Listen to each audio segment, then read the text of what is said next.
শুরু করিতেছি পরম করুণাময় আল্লাহ রাব্বুল আলমিনের নামে, যিনি আমাকে সৃষ্টি করেছেন।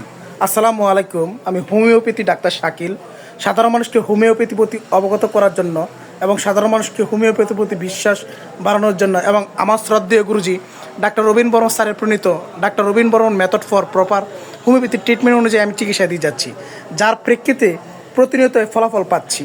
এই ফলাফল শুধু আমার একার নয়, দুই বাংলায় যারা ক্লাসিক্যাল চিকিৎসা করে সকলের। আমার সামনে যে রোগীটি দেখতে পাচ্ছেন, ওনার সমস্যা স্কিন ডিজিজ, প্রায় 10 মাস এই স্কিন ডিজিজের সমস্যায় ভুগছিল। আর এর আগে ওনার ওয়াইফ এবং উনি একসাথে এসেছিলেন। আচ্ছা, আপনার ওয়াইফের কি সমস্যাটা না ছিল একটু বলেন তো। আচ্ছা, পর কতটুকু বড় ছিল এটা? এতটুকু বড় ছিল, পরে বের হয়েছে। ওষুধ খাওয়ার কয়দিন পরে বের হয়েছে? আসলে যখন আমার কাছে চিকিৎসা করছিল তখন ওনার ওয়াইফকে নিয়ে আসছিল, চোখের একটা শাল পড়েছিল, সেটা হোমিও ওষুধে একবার ওষুধেই বের হয়ে যায়।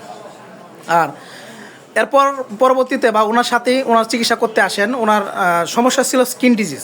আমি দেখাচ্ছি স্কিন ডিজিজটা। এখানে প্রায় ওনার স্কিন ডিজিজ সমস্যা ছিল, এটা পুরোটা স্কিন ডিজিজ ছিল, এখন হালকা পাতলা আছে।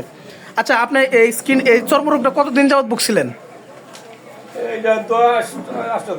10 মাস চিকিৎসা ভুগছিলেন। এমনি হোমিও খেয়েছিলেন না?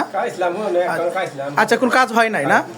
আচ্ছা, আমি যে আপনার এখানে চিকিৎসা করছিলাম, আমি কি কোনো এই জায়গায় কোনো কি মলম ব্যবহার করতে দিছি? না, মলম ব্যবহার করছি না। আমি কোনো মলম দিছিলাম? না না না, আমি তো মলম দেইনি না।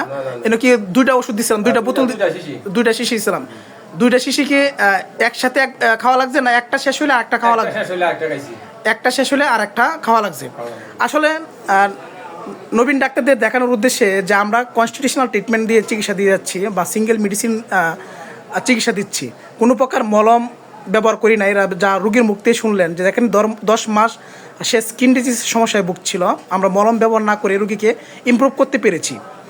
আসলে আপনি ওষুধ কয়বার নিছেন? একবার নিছি। একবার নেওয়াতে অনেকটা ভালো, অনেক ভালো। আচ্ছা, রোগীর মুক্তি শুনলেন যে আসলে পায়ের যে বাম পায়েটা সমস্যা বেশি ছিল, এখন হালকা পাতলা সেই স্কিন ডিজিজের সমস্যা আছে। আমি নবীন ডাক্তারদের দেখাতে চাচ্ছি আমি কি ওষুধ দিয়ে রোগীকে ভালো করতে পেরেছি বা সুস্থ আছে রোগী। আমি কনস্টিটিউশনাল ট্রিটমেন্ট হিসেবে তুজা সিলেকশন করেছিলাম।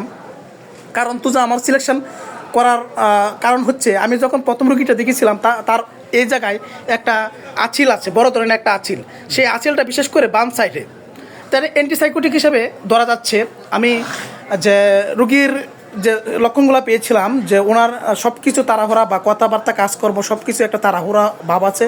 ইদানিং তার স্মৃতিশক্তি মনে কম থাকছে, আবার এই পানি পিপাসা মোটামুটি। আর এমনি বিষয় হচ্ছে যে এরই প্রেক্ষিতে তুজা সিলেকশন করেছিলাম যে তার সবচেয়ে বড় একটা আঁচিল ছিল। এরই প্রেক্ষিতে আমি অন্যান্য সিমটম বা ঘাম, বেশি অতিরিক্ত ঘাম ছিল এবং ঘামে হালকা একটু গন্ধ ছিল, এরই প্রেক্ষিতে আমি তুজা সিলেকশন করেছিলাম। ওই সময় সিলেকশন করেছিলাম 50 millesimal scale of potency selection করাতে রোগী অনেকটা ইমপ্রুভ। যারা নবীন ডাক্তার রয়েছে তাদেরকে দেখাতে চাচ্ছি যে আসলে আমরা মলম বা ইঞ্জেকশন দিয়ে রোগীকে কখনো সুস্থ করি না। রোগীর মুখ দিয়ে শুনলেন যে আমরা এখানে কোনো প্রকার মলম ব্যবহার করি নাই, শুধু খাওয়ার ওষুধেই রোগীকে ইমপ্রুভ করতে পেরেছি। আপনাকে অসংখ্য ধন্যবাদ আমাকে সহযোগিতা করার জন্য।